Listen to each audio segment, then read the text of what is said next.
Hi guys, welcome back to Side Eye Pod. We are back for our second episode. Marina, would you want to go ahead and take it away? Hey, hi. Oh, hi, guys.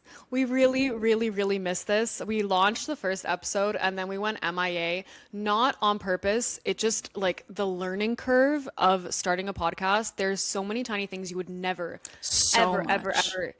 yeah, so much like that you'd never even think of that we didn't even anticipate. Like, that's my side eye of the week. Okay, let's just getting straight into it. Like, that is my side eye of the week is the way we've been buying equipment, returning equipment, creating subscriptions, creating a different subscription. Like, we're Yeah. just like trying to figure things out on the back end, which to be fair, like I now understand why so many podcasts have a producer, an editor, like people who are hmm doing all these things behind the scenes. But me and Marlene have literally just been reading Amazon We reviews over and over. So, we've been literally in like full on like trying to calibrate like our schedules, trying to figure out like what mics work best, trying to figure out like what noise cancellation, like what yeah, it's been honestly a really big undertaking, but we are taking this seriously. So please expect maybe like two pods per week. We are still trying to figure out what exactly our schedules are going to look like. But I mean, we take this seriously and we really want to be like a trusted voice for y'all. So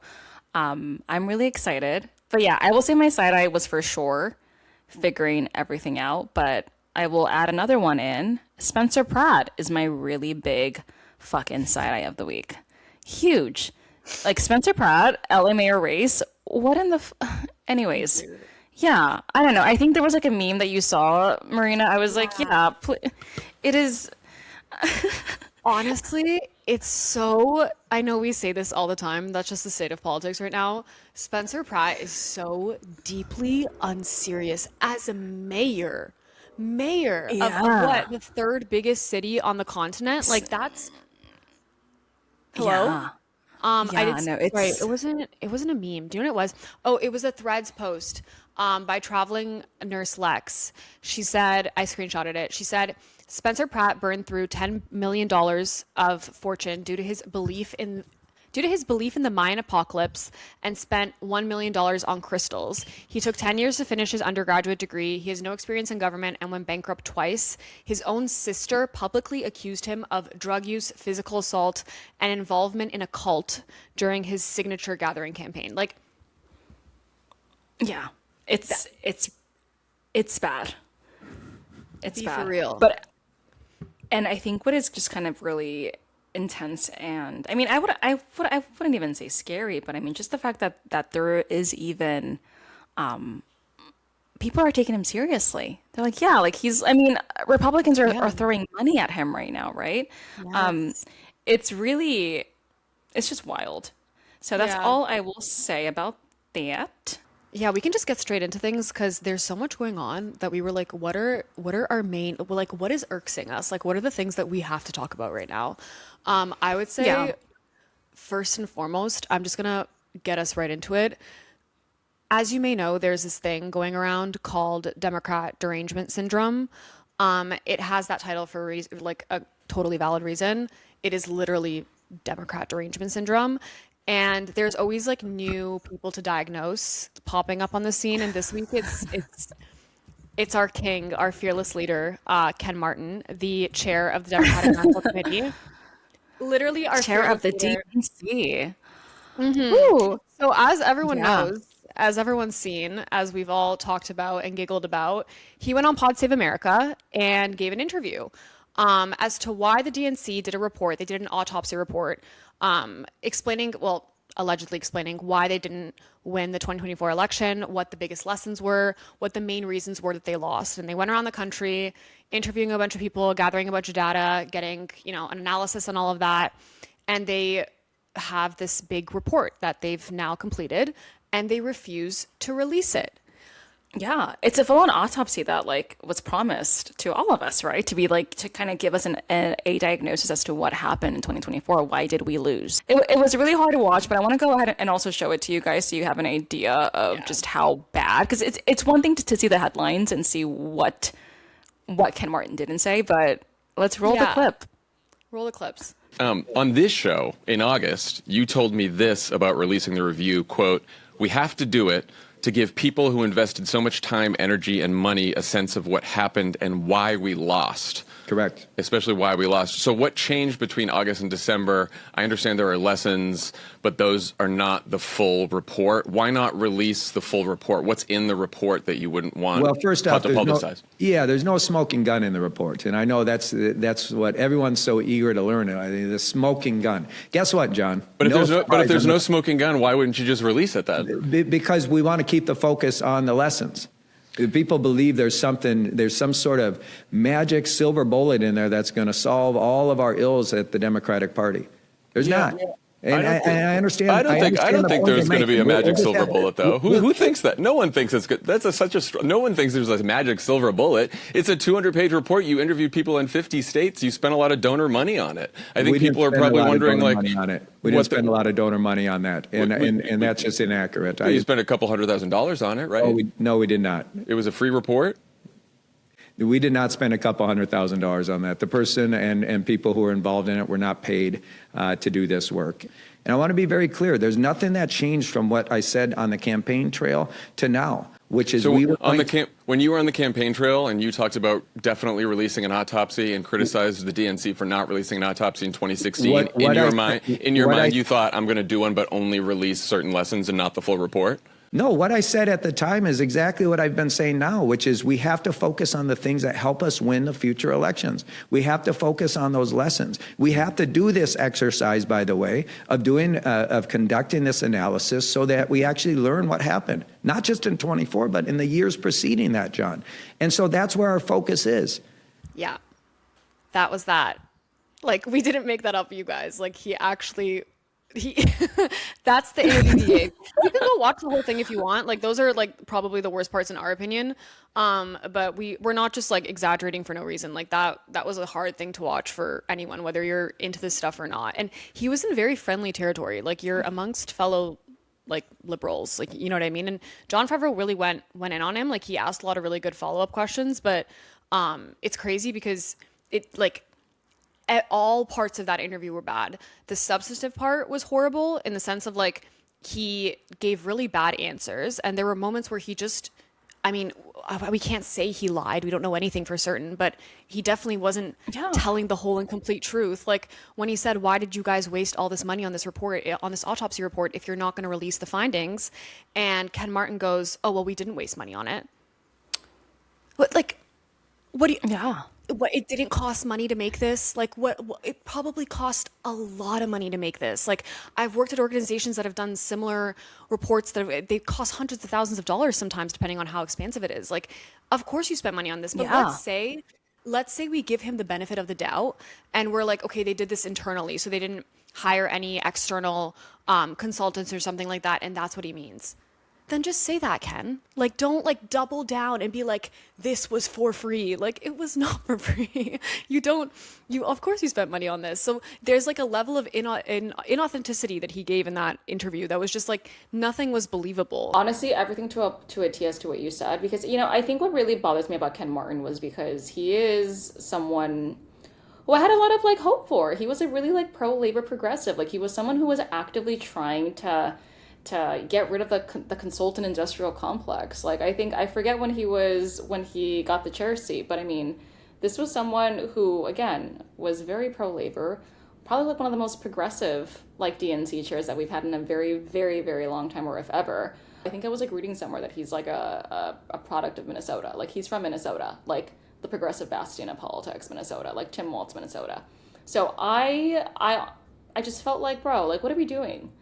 What are we doing? And also the way he said it, right? He's like, yeah, we can't look backwards in order to look forward, so we're not going to tell you guys why we lost. I'm like, what kind of lesson are you giving to anyone who is right now either trying to win a congressional seat or trying to re-win their congressional seat? Like, what kind of message are you sending to the progressive flank of the party, right? People who are responding to what's happening in this country. Like, how are you not going to give us the literal autopsy when we're trying to win elections during this midterms year? Like, I just feel like there's a huge disconnect with the urgency. I said this in the first podcast episode. I'm going to continue saying it now. Like, what the fuck are we doing? Like, to me, there's not to me. I feel like everyone, not even people who just follow politics, but people who like casually follow politics, who care, who are disenfranchised with the Democratic Party. If they got whiff of this, like they would know why they're not releasing this report, because this report probably found, very likely, strong likelihood that it found that there are very like strong reasons as to why they didn't win, that Kamala didn't win the election. And those reasons are not favorable to the overall goals of the Democratic Party establishment and their corporate donors. And it's literally this like lifespan of a democratic policy platform that we keep living and reliving for some reason. Like, mind you, there's moments where they get lucky, but for the most part, it's like the DNC takes a lot of money from their corporate donors, huge corporate donors, who then play a massive part in crafting the policy platform. They run this policy platform, which like for Kamala, I don't even, like, it was so insignificant that I don't even remember what it was. It was like, we want more military spending. Here's Liz Cheney. Here's like maybe 50K loans for small businesses or something. Like, I don't even remember. I think it was like $50,000 for small, something tiny like that. Oh, and unequivocal support for Israel. Yeah, no, literally everything you're saying, Marina. I don't think we're taking this like autopsy seriously enough. And I just find it really annoying because it wasn't, from what I've read, I think that like The Nation has a really good article that came out about how like the autopsy is 200 pages long. Like, we're talking about it being 200 pages long, more than 300 interviews with more than 50 officials. I misspoke. 1 second. It's 200 pages long with more than 300 interviews, and it's officials from all 50 states. So this is not just like a little small report that can just be like swept under the rug the way that Ken Martin like really wanted to just like, you know, make it seem irrelevant. It's just really, it's honestly annoying. You know, I just don't know why the secrecy. Why? Yeah, it just feels very self-serving if I'm being fully honest. But I don't really know, you know, I don't really know why they just can't be honest, right? I think the Overton window has shifted enough to where, hey, you can say free Palestine. Like, Israel is so unpopular right now. Just given all the war crimes they're committing, the literal genocide, I just don't really understand why is this need to continue obfuscating what we all already know. So, yeah, to me, what this with the DNC not wanting to release this autopsy report, it's just, to me, yet another one of their attempts to resist the changes that are happening organically in the grassroots base of the Democratic Party. To your point, like, the Overton window has shifted. People don't want that old DNC anymore. They don't want the corporate-backed DNC. They don't want the pro-Israel lobby DNC. Like, none of that. That is done. But this report will likely show that, which is why they being the Democratic Party establishment, don't want to release it. And so to me, it's just like, it's kind of not surprising, but at the same time, I'm like, why are you even bothering anymore? Like, everyone knows why you lost. You know what I mean? The thing that's kind of, there was that Axios article that came out earlier this year too. Like, the Axios article that came out earlier, like back in February, where it's like, hey, by the way, like, we lost in 2024 explicitly because of what Biden and Kamala were unwilling to confront, right? Yeah. The ongoing genocide in Gaza. Yeah. And it's like, it's also just the fact that, like, you know, your base is suffering, Americans are suffering, you're doing absolutely nothing to address their worsening material realities. Your platform didn't do that either. I'm sure that that's somewhere in that report, like people that they interviewed from across these, across all 50 states, like, I'm sure that's in there as well. And they don't want to address those things, because to address those things would mean to fundamentally change the way that the Democratic Party operates and who it caters its policy platform towards, which currently is not everyday people. It is their corporate donors. So to me, like, yeah, of course they didn't release this report. And honestly, I feel like, back to my little like lifespan of a DNC policy platform, I feel like they'll just do it again. Like, they'll try to do this again in 2028, unless like we get some progressive who comes and just like sweeps the primaries, like AOC or something, inshallah. Like, we can only fucking hope. But realistically, like, they will just try to do that again, because they don't care and they don't see, and they're happy to just be a borderline useless party that loses over and over again and doesn't really learn their lesson, because learning their lesson would mean that they have to change. Yeah, everything to a T. Okay, we are now going to be transitioning over talking about Jack Schlossberg, right? Jack Schlossberg. Speaking of Democratic failures, I feel like, I don't know if you've seen the I've Had It podcast where Jennifer Welch was just very much like, yo, what's going on? Like, what are your thoughts on Israel? I didn't think I could see a campaign just like knowing it's going to fail in real time. Or I don't know. Any thoughts, Marina? Maybe I don't have the best view of this right now, but any thoughts? Yeah, I would say with I can't say his name. Jack Schlossberg. I said it. You got it, dude. You got it. I got it. Schlossberg. It's I can't make that sound. I don't know. It's hard. But anyway, with Jack, like I don't know. I remember his TikTok rise 2 years ago. Do you know what I mean? Like when he was first popping off on TikTok, and immediately you were like, okay, he has that like almost like young Kennedy talent. Like he has that vibe. He knows, like, I'm someone who, like, for people who like don't know, because I don't know how much I've talked about this, but my background is in public affairs, which is like the way I describe it is the intersection of politics and public relations. So this is stuff I really care about. Like I pay attention to this stuff a lot. Kind of the optics of who is almost like someone who would run in politics, more or less so. And when he had his original, big surge in TikTok and he popped off and all these things, like I kind of said to myself, I was like, okay, like this is for sure someone to watch. I don't know about him policy wise, but he's going to capture people's attention for sure.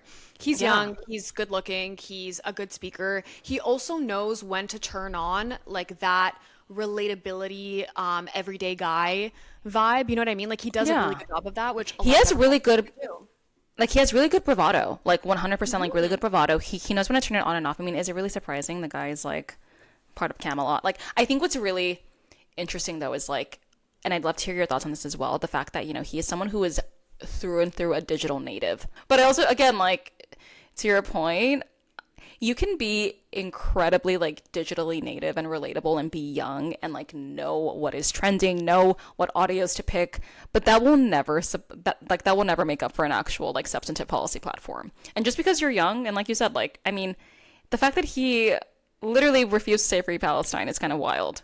So wild. He's so interesting to me because he's like the perfect candidate for the old establishment Democratic Guard, where they're like, we need to modernize, we need to become digitally fluent, and we need like to inject some young people, but we also want to retain and hold on to all those like core values that are still really important to us, that like we want to push back against the progressive movement. And Jack Schlossberg is kind of, I said it, he's kind of the said it right. It's when I don't think about it. It's when it just comes out that I can pronounce it. Anyway, he's exactly that. Like, I think what is so interesting about him in particular is he's an amazing case study of, it's not just about being young, to your point, as you said. It's not just about being young. It's not just about being digitally fluent. It's about the policies. Like the amount of, not that like you can, TikTok comments aren't polls, but like the amount of reaction he got online over his stance on Israel is an indicator. Like people kind of don't care. Like they kind of don't care if you're good looking and funny and like normal to talk to and stuff. Like they still really care about policy matters a lot. I think it's like the smoke and mirrors, and I feel like you said, he would have been the perfect establishment candidate, like the perfect. But it's just, again, people do not want like a DNC derivative establishment candidate right now. But I mean, again, some folks can say that, oh, like, well, he's perfect for that specific, he's a perfect candidate for the specific congressional district, right? Like that's a very Cuomo, backed district. But regardless, it's just, don't position yourself as a progressive, and don't position yourself as someone who is actively trying to fight this administration and then completely fold when it comes to Israel. It doesn't make sense. It's the whole progressive except Palestine BS, and we aren't stupid enough, right? I can't stand it. If I see that man's face one more time, I can't. Yeah. I think like you also brought up to me the other day, which I wasn't even aware of, but New York 12, if you look at New York 12, how it voted in the New York City mayoral election, a lot of New York 12 went to Cuomo. So it was like Upper East Side, East Midtown, and then I think like Hell's Kitchen and stuff went to Zoran. Some small parts of the Upper West Side went to Zoran, but most of it went to Cuomo. So there is a lot to be said for people making the argument of, he's saying these things because this is what he needs to say to win his district. And honestly, that's 100% true, probably. Like, I don't doubt that at all. Like, the problem is I don't care. But, like, in terms of him winning, I don't care either. I'm like, It's like a value system, dude. Like, I don't even, yeah. It is what he needs to say. That's why, to that point, I'm like, oh, he really is the perfect, like, new wave, centrist, liberal, Democratic candidate where he could get elected and just keep getting elected and getting elected election over election because of where his congressional district is. Like, that's it. I'm going to go ahead and just quickly pivot us to the Voting Rights Act. We just saw a really, really horrific case that basically effectively ended and gutted Section 2 of the Voting Rights Act. For the folks who have no idea what I'm even talking about, there was a really, really, really, really big case last week called Louisiana v. Calais, which basically gutted Section 2 of the Voting Rights Act of 1965. What that means, it basically means that it's going to be so much more easier to dilute the votes of racial minorities. I think it's going to impact future redistricting across the entire country. So it was basically, like, how would I even say it? A 6-3 ruling. We have it along ideological lines. We have the more conservative judges voting in favor of gutting Section 2. So yeah, it's just a really devastating blow. Yeah, I would say, like, the craziest part about it is like, specifically so people at home understand, because I also had to look into this. Like, this is not something that people, like, it gets very legal, so people don't, like, even including myself and Marlene, like, we're not just casually super knowledgeable about a lot of, like, the legal ways that these things matter. But essentially, you once upon a time had to prove that the effect of the redistricting was racial discrimination. And what the Supreme Court ruling changed is that you now have to show that there was intent, like racist intent, as opposed to just effect of racial discrimination, which is kind of impossible to prove. Like, you'd basically need the people who redraw districts, like, you'd basically need them to have some kind of quote unquote smoking gun. So something written somewhere of, like, we redistrict or redrew the map this way to intentionally discriminate against this one minority group or this one racial group. Like, that's what you'd need in order to prove racial discrimination now when it comes to drawing not congressional districts, all districts. And that's a huge problem, because what you needed to prove before was just the effect. Whether the intention was there or not, the effect was that a racial group was discriminated against. That was what the threshold was before, and that's been what Marlene is saying, is it's been completely gutted. And that's a huge problem, because if you are unfamiliar with the ways that the Republican Party operates in the South, all they do is literally that. That is how they've been able to keep a stronghold in the South. Yeah. They're not just winning all over in the South organically. They're winning that way because they draw the congressional districts in order to basically give themselves the most favorable outcome when it comes to elections. And I can, offer this caveat of, I remember when I studied this in school, and I've talked about this with, like, my friends from other countries and whatnot, but this is, like, something that's very squarely a U.S. democracy problem. Like, I can, talk about where I was born and raised, which is Canada. Like, we have independent bodies that redraw our electoral districts.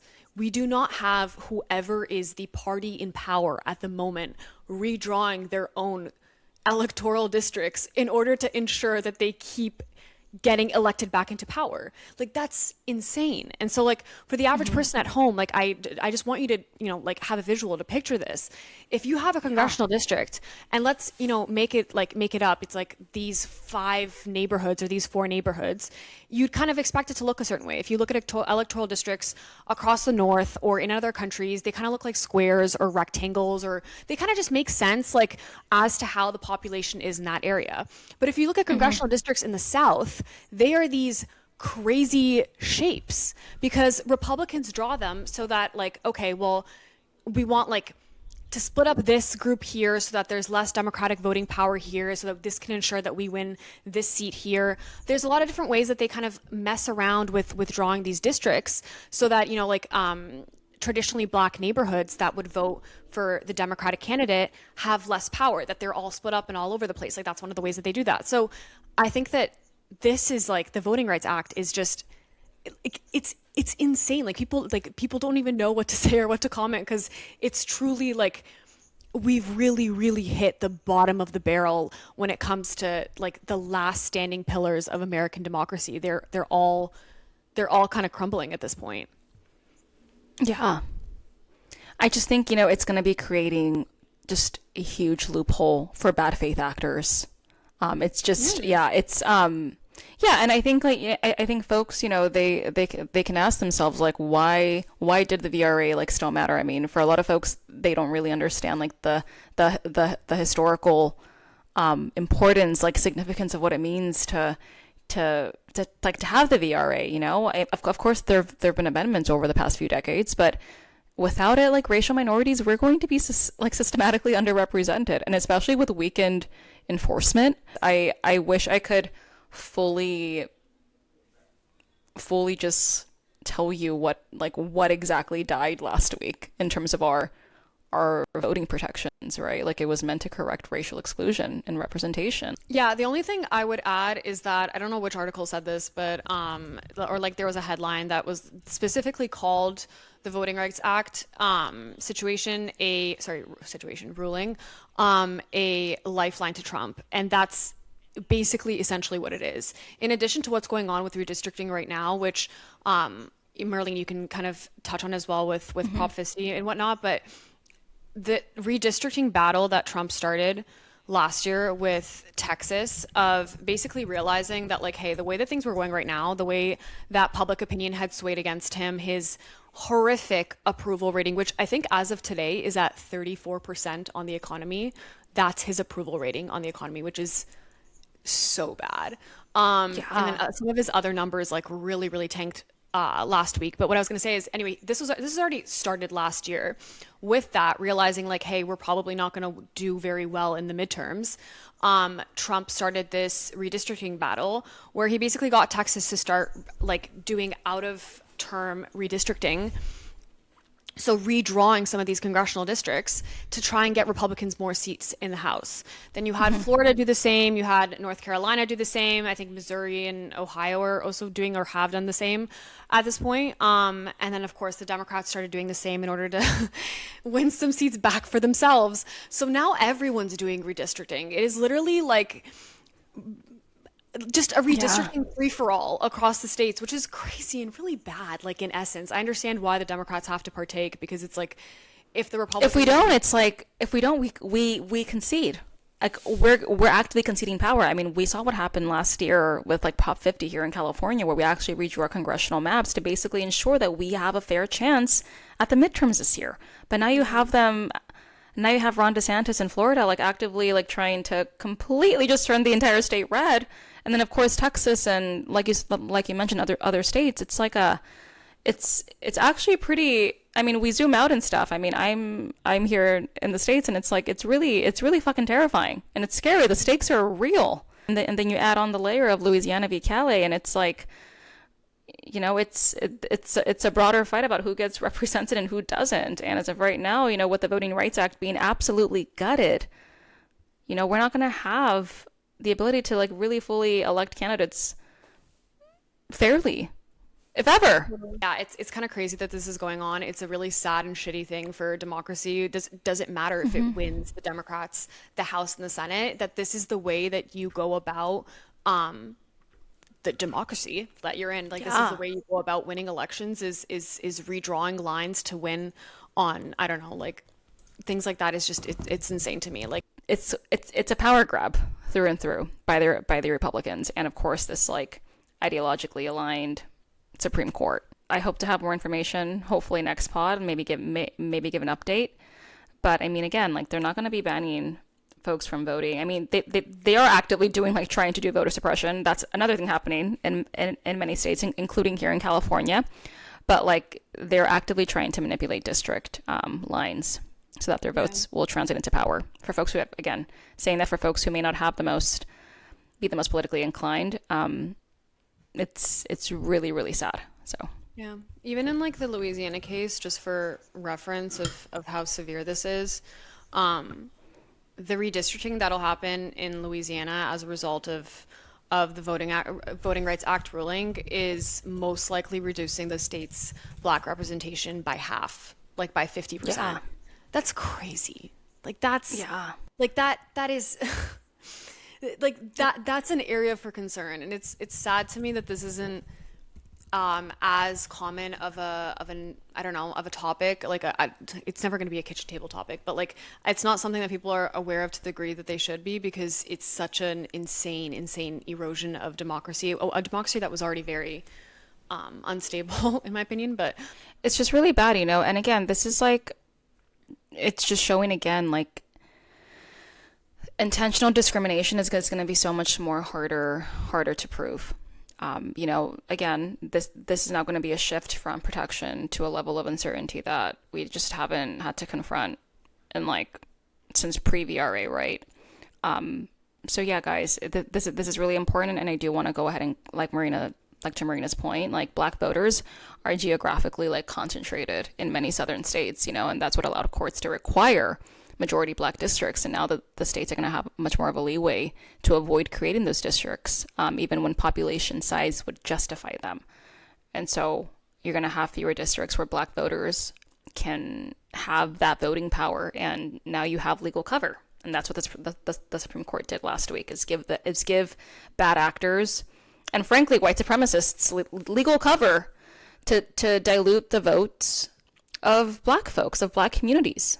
okay, and we're going to stop it right there for now. There's so much going on this week. There's so much going on from the last few days to talk about as well. So me and Marlene will be right back with another episode. We're aiming for 2 a week, as we said. We think that's probably what's going to work best. Sure. But yeah, look out for our episodes probably coming up in the next few days. Marlene, any closing thoughts?